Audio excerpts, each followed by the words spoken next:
আমার মোবাইলটা হলো স্যামসাং, আর ওনারা যে শো করেছে সেটা হলো আইফোন।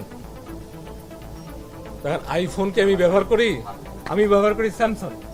ওনারা কে কি দেখালো ওনাদেরকে জিজ্ঞেস করবেন হোয়াট ওয়াজ দ্য ডায়ালগ। আমি এটা কিছুই জানি না। আমি এই সম্পর্কে if I say less it is better. Sir, আপনাদের আইফোনে থাকতে পারে আমি মধ্যবিত্ত পরিবারের মানুষ।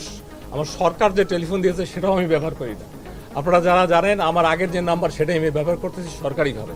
স্পষ্ট করার হলো অলরেডি 3টি পদক্ষেপ নেওয়া হয়েছে। এই 3টা চিঠি আমাদের ওয়েবসাইট থেকে নামায় নেবেন। একটা হলো আমরা তথ্য সচিবকে চিঠি লিখেছি এবং সেখানে এই পত্রিকাটার নাম আছে এবং ব্যবস্থা নেওয়ার জন্য সরাসরি সরকারি চিঠি দেওয়া হয়েছে। এটা প্রেস কাউন্সিল আছে, অন্যান্য যার নিয়ম কানুন আছে আমার চেয়ে আপনারা ভালো জানেন, তারা ব্যবস্থা নিচ্ছে। 1। 2 নম্বর হলো যাকে কেন্দ্র করে এই ভুয়া লোক তার বিরুদ্ধে আইনানুগ ব্যবস্থা নেওয়ার জন্য স্বরাষ্ট্র সচিবকে লেখা হয়েছে, যাতে তারা মেবি 1-2 দিনের মধ্যে তখন আমরা নিউজ করতে পারবে হি উইল বি অ্যারেস্টেড এবং রিমান্ডে তার চলে যাবে। 3 নম্বর হলো যে ব্যাংকারের অনভিজ্ঞতা অথবা ভুলের কারণে ব্যাংক অ্যাকাউন্টটা খোলা হয়েছিল, বাংলাদেশ ব্যাংকের গভর্নরকে চিঠি দেওয়া হয়েছে। এই ব্যাপারে শুধু ওনার ব্যবস্থাই হবে না, অন্যান্য ব্যাংকও যাতে এরকম আর কোনো সমস্যা না হয় সেই পদক্ষেপ নেওয়া হচ্ছে। নিউজ করতে চান, স্ট্যান্ডবাজি নিউজ করতে চান, তাহলে এগুলো প্রশ্ন করতে পারেননি।